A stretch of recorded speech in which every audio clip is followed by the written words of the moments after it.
really special workshop today about the awakened feminine. I have these beautiful experts with me, and shortly we're going to go around and give everyone a chance to introduce themselves and tell you a little bit about what they do and how they shed their lights in the world.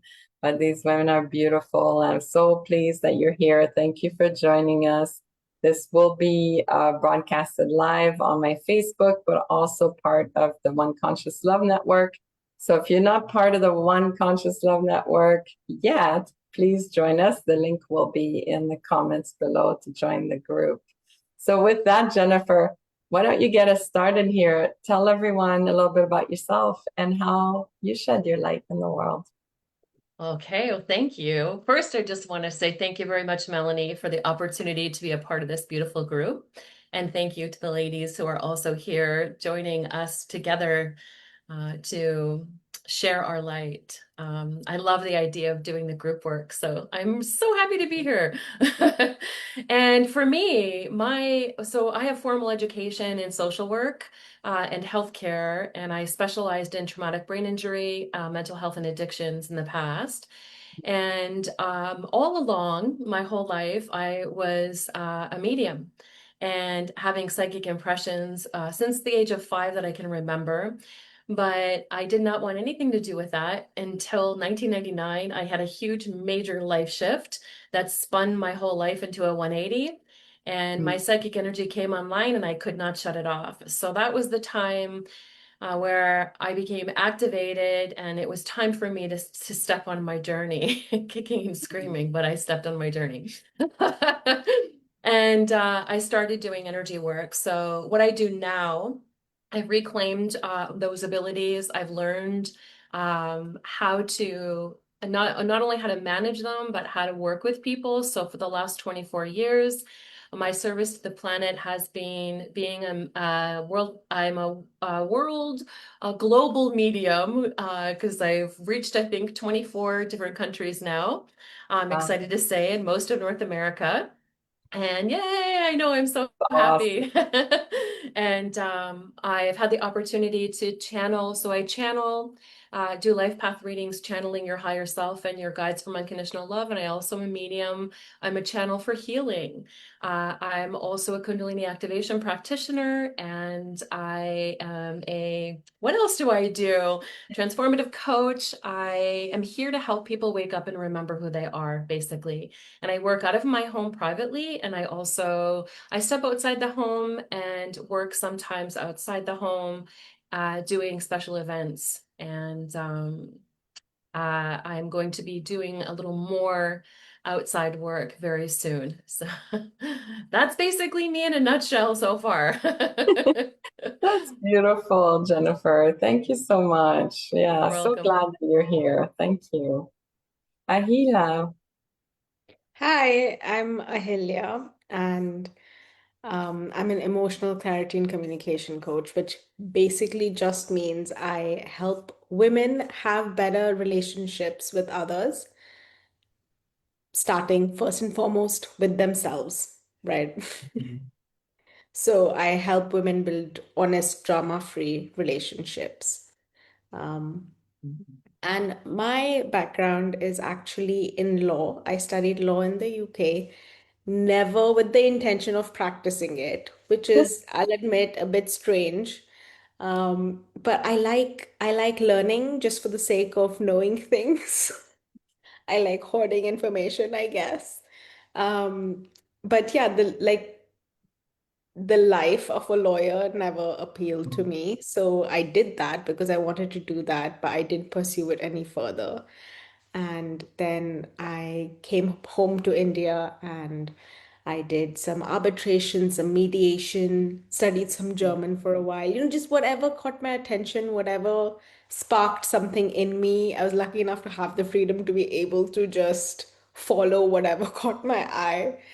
Um, till I landed up in this situation and it spoke to me so loudly because I think I mean, obviously, a huge part of it is just being a woman in today's world where, um, sisterhood really speaks to me. I've been in boarding school since I was 9. So Mm. that's my like safe space. That's my happy space of like just being surrounded by like all your girlfriends and like talking about life and whatever, anything and everything.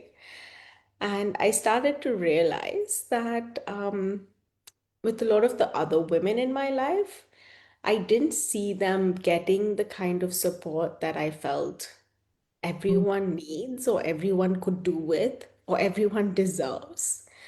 And it's something that I had obviously always taken very much for granted, having that support system in place for me. That, yeah, you've got family, but friendships are different. And I didn't see, and then once I started coaching, I realized a lot of my clients were just talking about friendships in a very transactional way. It was always like well, whenever my friend needs something, I'm there for them like 100% of the time, 110% of the time. But when I need something, no one's there. And it was a lot of just that kind of conversations I was having. And it struck something in me. And I was like, oh, wait, hang on. Like people, why aren't people talking about, like, sure, when we say relationships, people automatically assume first and foremost romantic relationships, right?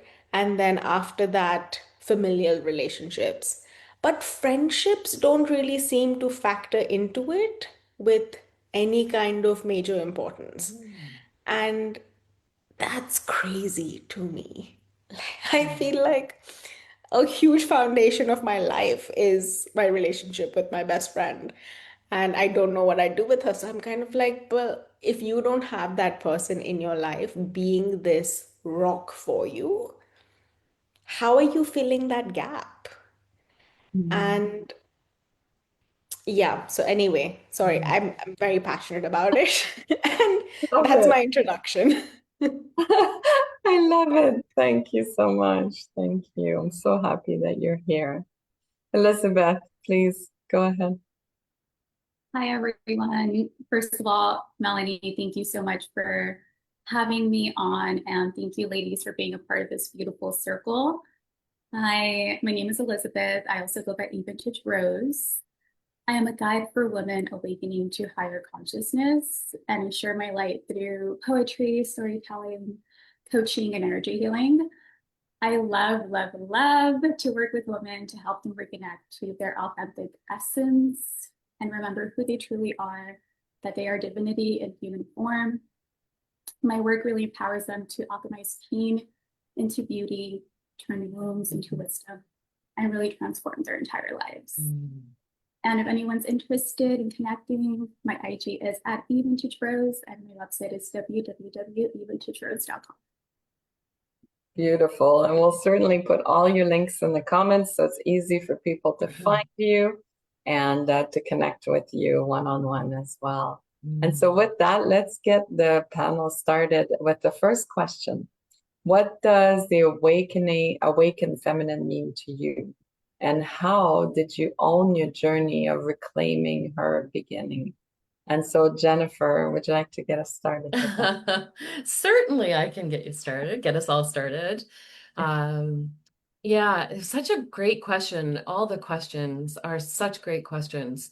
And it gave me I just want to start to preface this by saying a time to really reflect and take time to think about that, what it truly meant to me. And first and foremost, I would say, and it's actually something that Elizabeth mentioned, is that you are divine first. So to be an awakened feminine, you have to remember who you are.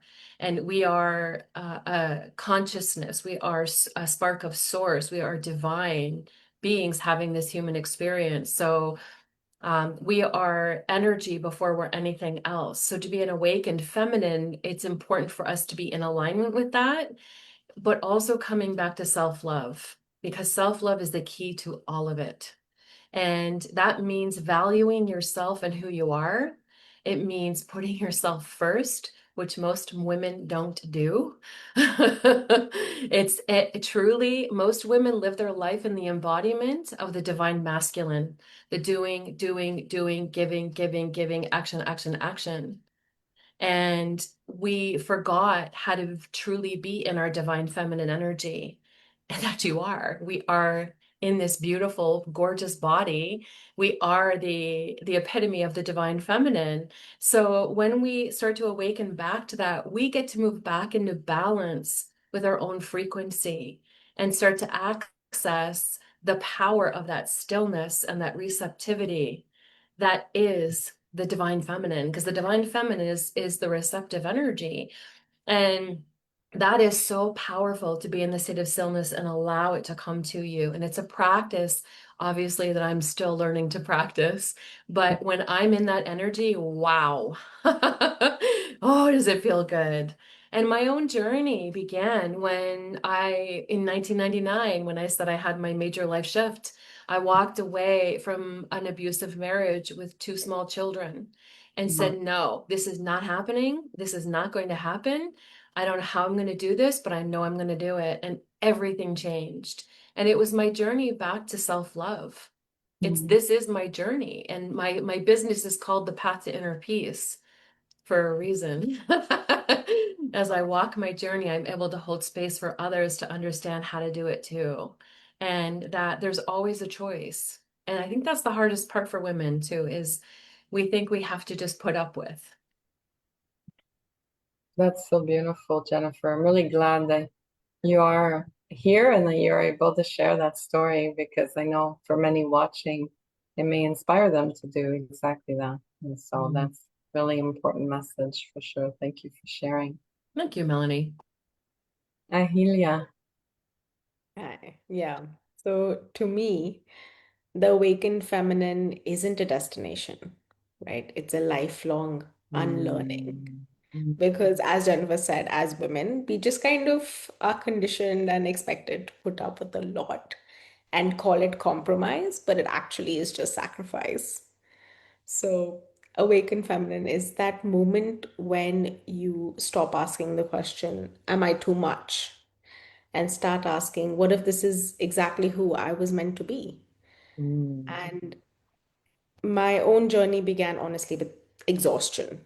And I had done everything, quote unquote, right.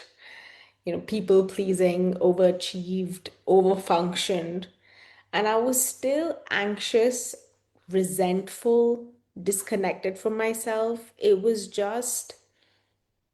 just wasn't worth it. Like bending over backwards, and for what?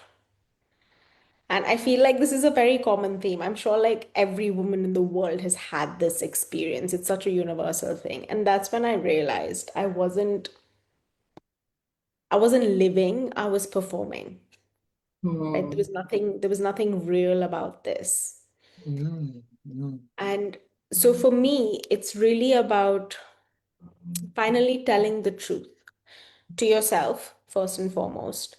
And it's that moment where you stop contorting or performing or people pleasing and start listening to what your body and emotions have been trying to tell you all along. For years, I thought that being the good woman meant being accommodating, being useful, being liked, right? That's what we always get told, right? Nice girls, right? Be a nice girl, be a good girl. And I didn't realize how much of myself I had silenced in the process. And yeah, when I hit that emotional burnout, that I decided, you know what? Clearly this isn't working.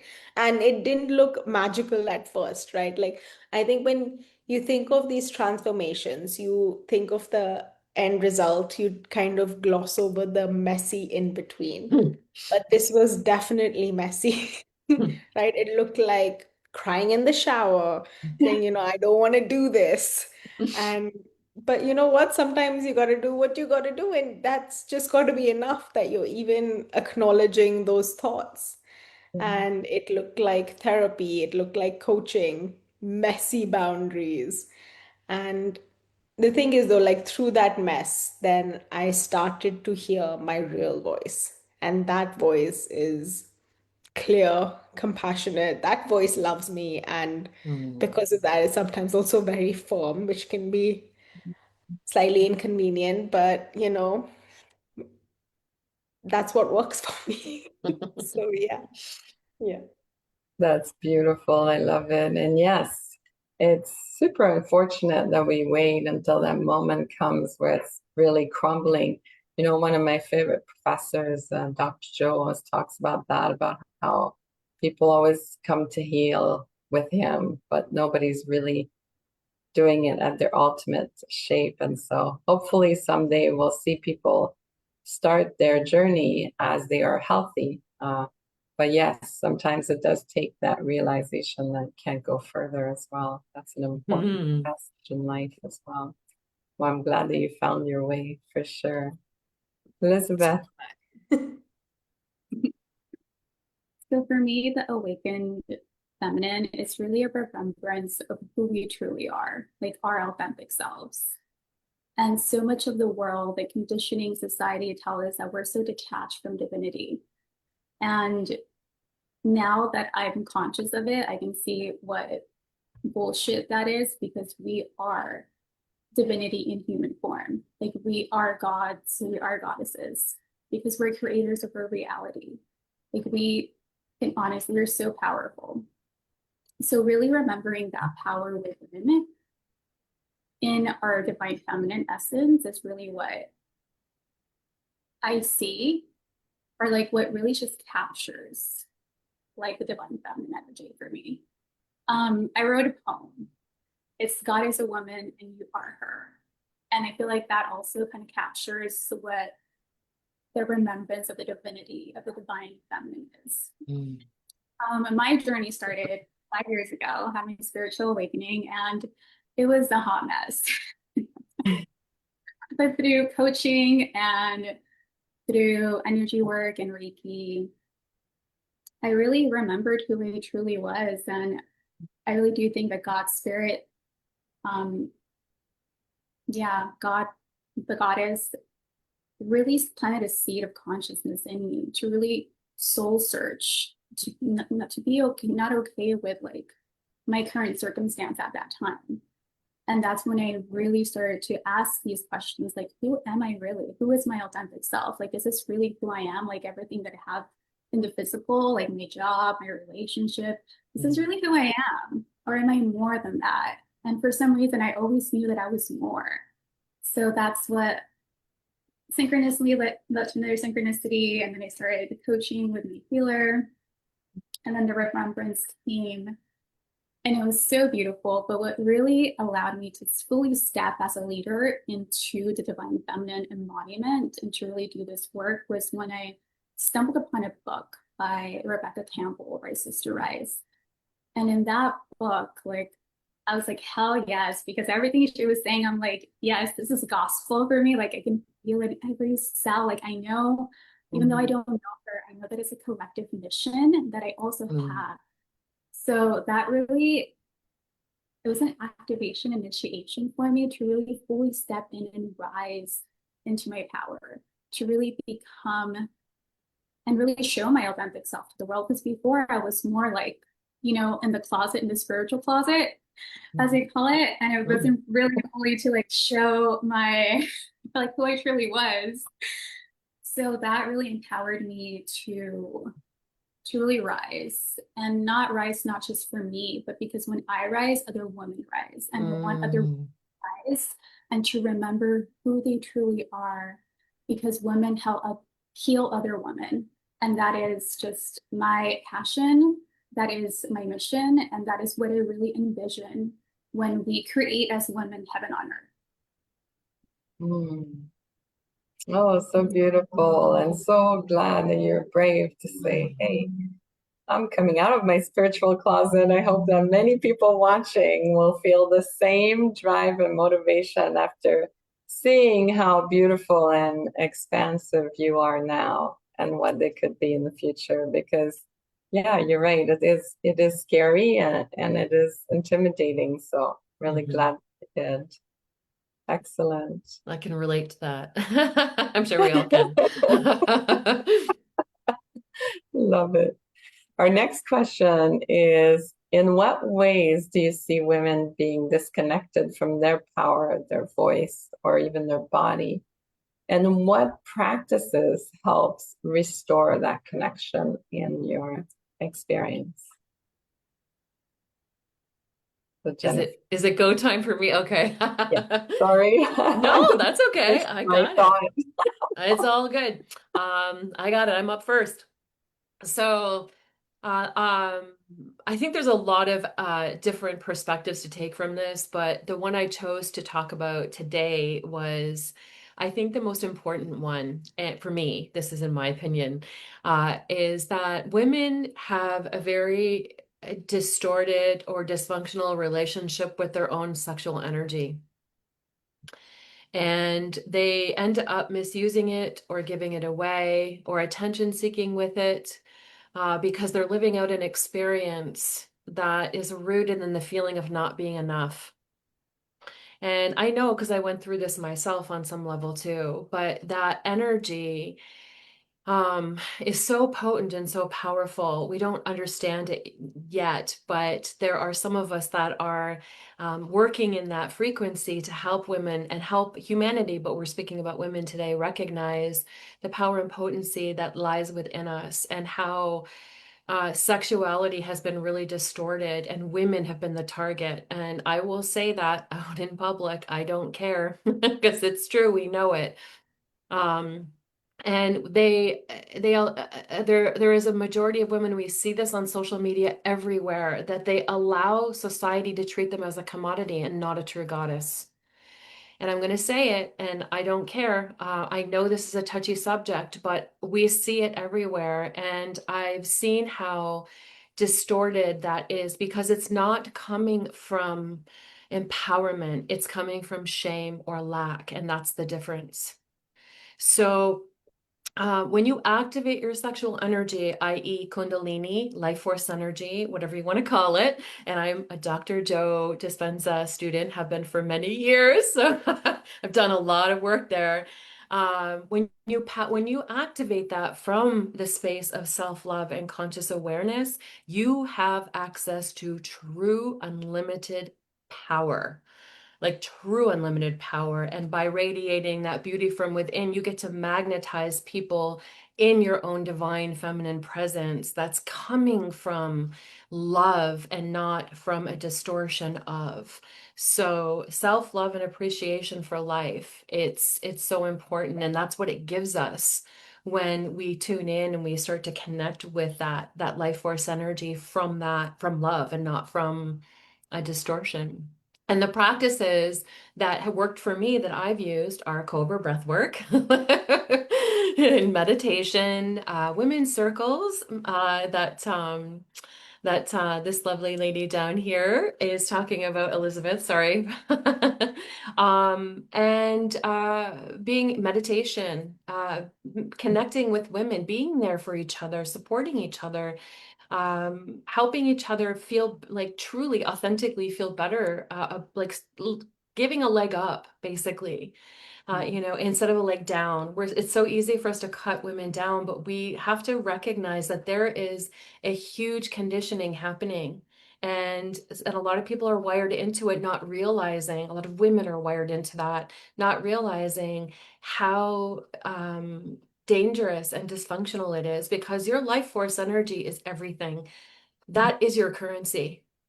And where you put it and who you give it to is everything. And when you're out, especially on social media platforms, and you're giving it, and there are thousands of people sucking that life force energy or attaching themselves to you. And if it's in a distorted way, it's going to really distort your own frequency. And this is something that's not talked about, but everything is energy.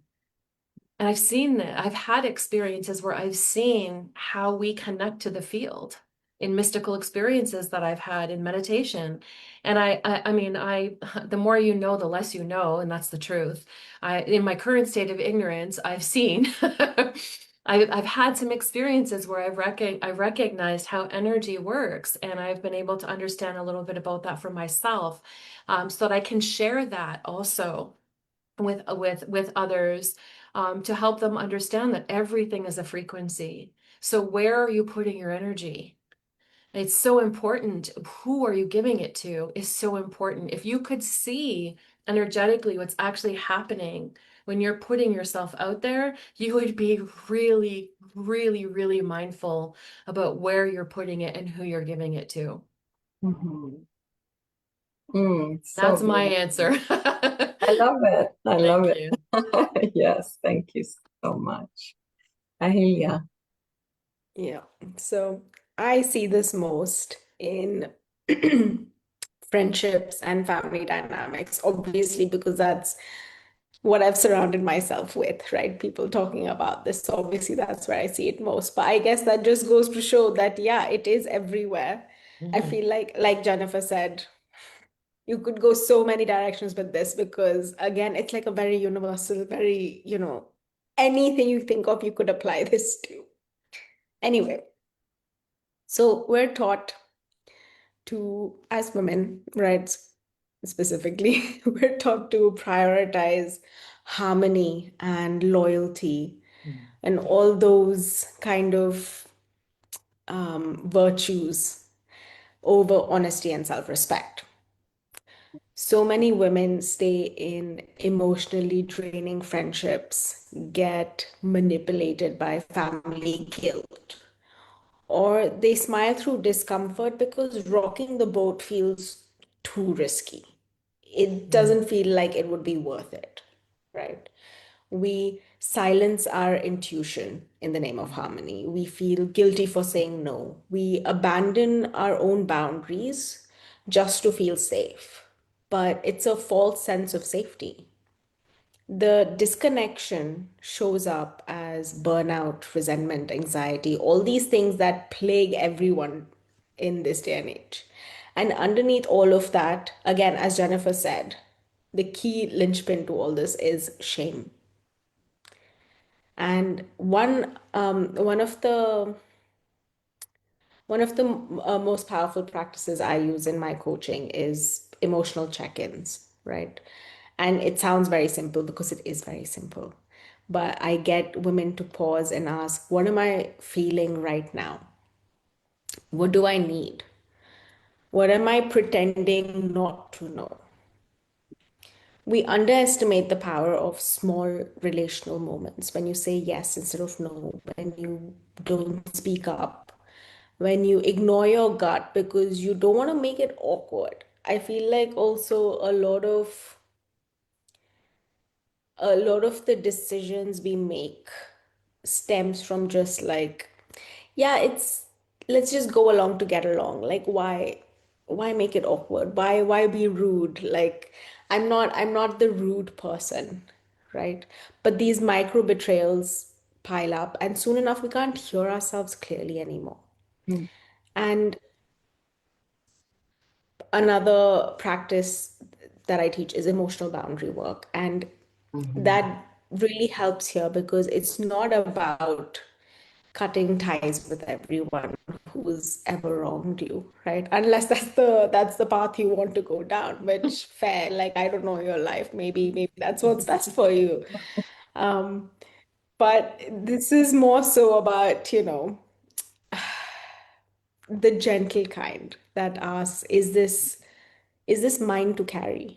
Am I abandoning myself to stay connected? What is the cost that I am paying to make someone else's life easier? And most importantly, what would I say or how would I react or behave if I wasn't afraid of losing love?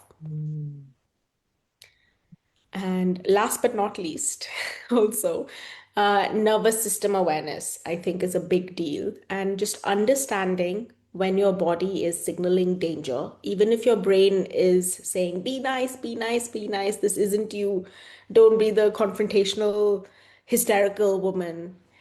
And once you can read your own cues, you stop outsourcing your power. And I Mm. think that is a key move. Yeah, thank you. I love that. Stopping to outsource our power. I love that. That's amazing. Thank you so much. Elizabeth. Yeah, for me, where I most see this with women awakening to higher consciousness, it's they have no connection to their intuition, and because they have no connection with their intuition, therefore disconnected to their power, their voice, and their body. Because our body, our intuition signals our body cues. And it's Mhm. also our voice. Our intuition is our voice. And then that's how we give away our power, by being disconnected to our intuition. So that's where I see it the most with my clients. And it's a really beautiful thing when they start listening to their own intuition, because that's when the outside world becomes quiet and they really listen to themselves. A beautiful practice for this is meditation, just to really sit still, because the outside world is so loud. There's people that want our attention. The beauty industry has made millions of dollars letting us know as women that we're not beautiful by this. You need to lose weight to be beautiful, go to the gym. And it's like, is that really the truth? So when I work with my clients, I make sure that I just really allow them to build that relationship with their intuition, because from that, they will step into their power. They will feel and be in their bodies. And then they'll hear their beautiful voice of their authentic selves. And that's the only voice that they should listen to, not the outside world. So that really, after that, like the change happens, they live into alignment and a fulfilling life, because they're not living for anyone else but themselves, and what really makes them happy. That's beautiful. I love it. I love it. There's nothing like inner joy, right? It's Mhm. endless and so fulfilling. Thank you. Excellent. Our last question for today is, if you could whisper one truth to every woman ready to awaken, what would it be? And Jennifer, please. Hmm. Oh, again, I could have answered this in a zillion different ways. I'm like, but what truly, when I tuned in and said, what wants to come through me today to share? And what came through was, know that you are worthy. Know that you are worthy. Just by being who you are, know that you are worthy. And you are also worthy of everything that you desire. Yeah, so beautiful.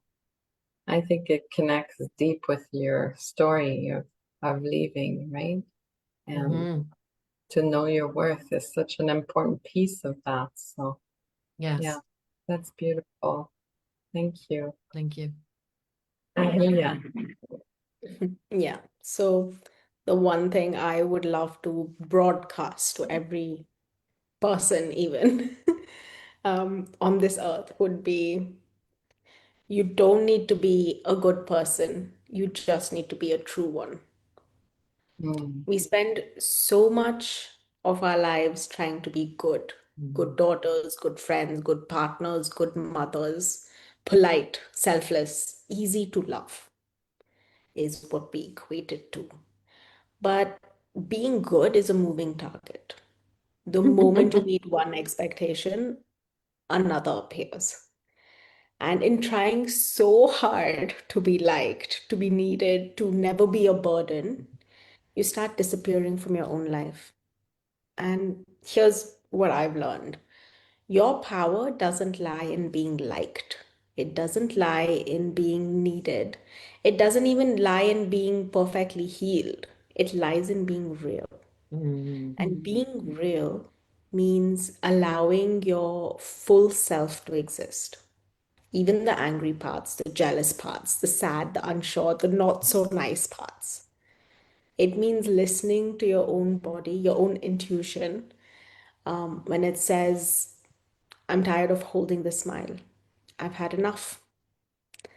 It means letting go of relationships that depend on you being small to survive.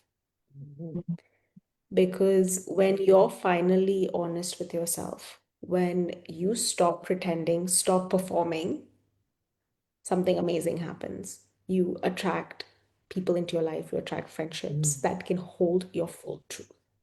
Mm. And you begin to walk away with peace, not guilt, from the ones that can't.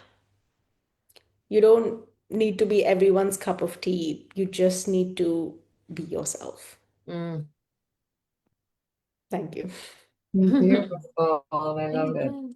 It's so well explained and said. Thank you so much. Elizabeth. Yeah, so my core message and what I really want all women to know is to please dare and be bold enough to be authentic. Like that is my one prayer for all women. Because when you live from a place of authenticity, what you truly desire, what really is in your heart, what's in your soul, and it takes courage. It takes so much courage to do this. Trust me, I know. I think we all know here. But you'll just be so much more fulfilled with your life because you'll be living from a place that's true, that's your truth. So it doesn't matter what other people really think or really like tell you. It's just you have to, I don't want to say have to, but it's so rewarding when you live for yourself from a place of authenticity and to be authentic is just one of the most beautiful things that I have done for myself. And if the world would be more authentic, I think we would live in a better place. It takes the pressure off, doesn't it? Just be you, and then you just get to be in the moment. Mm-hmm. I love that. I just like to add something, Elizabeth, just building off what you said, that, um, people who aren't gonna like you aren't gonna like you. So you might as well be someone who likes yourself. Like you might as well be someone that you like, because who cares about the rest? Be authentically yourself. Exactly. And I know it takes courage because, society and what it's my family kind of thing. This is not maybe a traditional and culture aspects, or you might upset some of your family, but you have to be brave enough to do it because you only have one life in this lifetime. And if you're living for other people, you're not ever going to be fulfilled. So just be Yeah, yourself.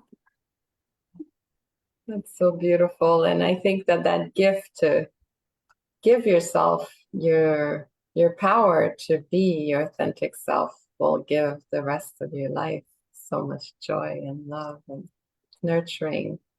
That it's definitely the source of a long-lasting friendship with yourself as well. For sure. Yeah. Oh, so beautiful. I think we could chat for days. This is so interesting, and it's so lovely to have you all. So again, for everyone watching, the links will be in the comments. So please connect with these beautiful ladies individually and learn from them, because if you're feeling like you're unsure about anything that was discussed or anything that connected with you and touched you in any way, I think this is your invitation to discover that there's more to it. There's so much more, yes. And so get some of that more and bring it into your everyday life. I'm so grateful that you could be here and to give your time so generously. I am very grateful to have you, and I look forward to having you again on the One Conscious Love Network for other events and interviews. And I'm just so grateful that you could be here. Thank you so much to all of you. Thank you, Melanie. Thank you, ladies. Thank Again, you so thank much for having us. Mhm. Sorry. It was a pleasure. Yeah. Thank you, everyone. And thank you for watching. We'll see you soon.